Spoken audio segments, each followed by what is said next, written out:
beaucoup. Cheikh Bara Ndiaye, vous avez la parole.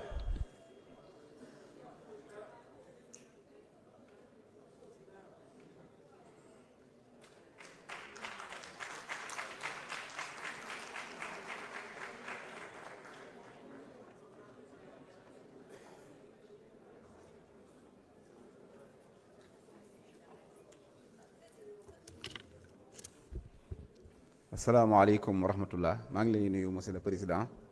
El Malick Ndiaye di nuyu monsieur le ministre Bamba Cissé di nuyu soxna Marie Rose di nuyu mbooleem député yépp xam nga baatub tafsir mooy firi mooy firi bu dee ci tubaab tafsir mooy commenté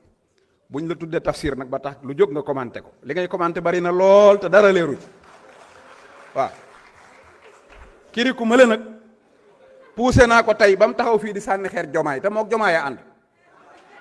man tey sama kàddu gi sax président Macky Sall laay interpellé ne ko ndax yow ay député nga am fii ci assemblée wala ay partisans nga am fii mënumaa comprendre président Diomaye ak Mimi Touré ànd di xeex candidature Macky Sall ci moment bii nu toll en même temps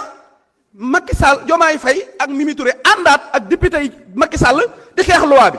loolu am na kuy fen sa moroom àndu leen ak Macky Sall wax leen ko mu leer bu fekkee da ngeen di attaqué loi bii wala ngeen taxaw fii di ko attaqué rek Mimi Touré ak Diomaye ñoo leen ko sant kon liggéeyu leen Macky Sall loolu mooy li leer ñun nag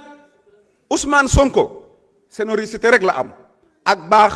ak bëgg a defar waaye dama ne leen siriste laa wax siriste bu dof sax du taxaw fii ci Sénégal naan Ousmane Sonko du candidat lu ab siriste ñemewu la wax nag ab siis du ko bind Ousmane Sonko moom mbiram leer na waaye dafa nekk koo xam ne nag lam diggee woon ak askan wi da koy def ba mu leer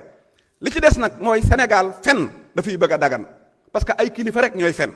dem ba léegi maa ngi dégg ñu naan li Diomaye di dugal consensus la am loolu du dëgg Ayib Daffé ngi nii moo teewaloon Pastef Ngagne Demba Touré moo teewaloon coalition Diomaye ca dialogue ba El Malick Ndiaye mi fekke na ko point bii muy L29 muy loi bii ñu dugal tey amul consensus dañ koo def bokke ci boole ko ci point désaccord moom ak affaire chef de l'opposition amul désaccord bi ñu demee ba ngeen def dialogue d'accordu leen ci assemblée nationale jël ay dogal ay initiative am mooy ay responsabilité am jël loi boobu adapté ko tey di ko watee président de la république nag moom moo bind assemblée nationale ne d'accord na ci loi bi kuy wax ci Facebook bi ak ku toog ci hôtel ba di wax loo xamut ñun lijjantiwuñu la ñun ab institution lañ président la ñuy jëflanteel te président ànd na ci loi bi président nag bu dee day wax ñaari wax loolu moom la monsieur Bamba dinaa la yóbbante ci moom tey nag du ma ko tuddee bébé de l'année parce que damay bañ mu mere ma dama bëgg mu déglu ma ñun duñu ay gone yu nii nax Bamba élection yi Diomaye faloo opposition la jógee falu en 54% bu doon élection yu leerul la mënul falu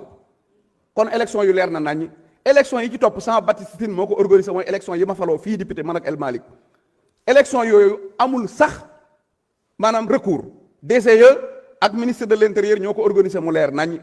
suñu Diomaye naxee nag ba nañu dama fi indi CENI 12 membres la moo leen di fal moo leen di fixer salaire moo leen di jox oto jox leen kër billahi bu ngeen ko defee mu téye leen duñ ci xamati dara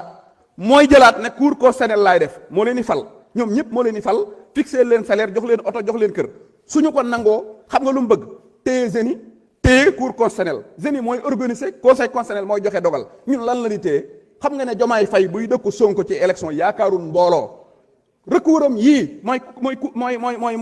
loi am yii la yaakaar pour ñu dof ñun ba wateel ko mu jaar suñu kaw duñ ko nangu cour nu mu tuddati li kii jiite woon nu mu tuddati OFNAC biñ taxawee fii wateel ko ne ko léegi lii appel à candidature la Moustapha Camara la ko jox ab xaritu Mimi Touré bu mu yàggal xam nga ne loolu du appel à candidature Diomaye Faye du nit ku ñuy wóolu liñ ko jot a jox dañ cee wor bu leen ko wóoluwaat di ko jox dara président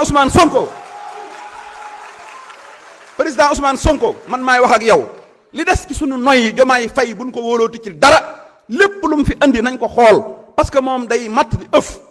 loolu mooy li leer li ci des ma di ko tëje mooy loi bii day tax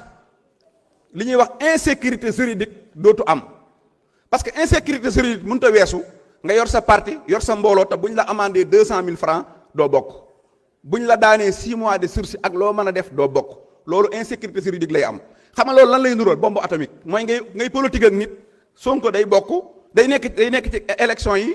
arrangé wul APR nga gis ñu naan kii du bokk te boobu benn juge daanagu ko parce que loi bi leen yaakaar loi boobu nag moo rogalaat ba indi insécurité juridique Sonko bokk ci élection 2024 bokk ci élection 2024 encore ci élection député bëgg a bokkaat ci élection 2029 ñu naan ko doo bokk foo ko teg loolu mooy insécurité juridique ay diw day bokk diw du bokk loolu day jeex Sénégal dootoo déggati dañuy jël sunu bakkan teg ko parce que sunu leader day bokk ci élection yi loolu jeex na Sénégal maa ngi leen di sant nag yéen député Pastef yi Ousmane Sonko bu leen amul woon mu ñaaw daa fal jomaay war ko mu fal leen yéen ngeen defal ko lim bëgg mooy taxaw fii di doxal démocratie di doxal dëgg ak ngor maa ngi leen di sant maa ngi leen di gërëm nañ téye fi ñu téye. merci riif beaucoup la Ousmane Sonko 2029.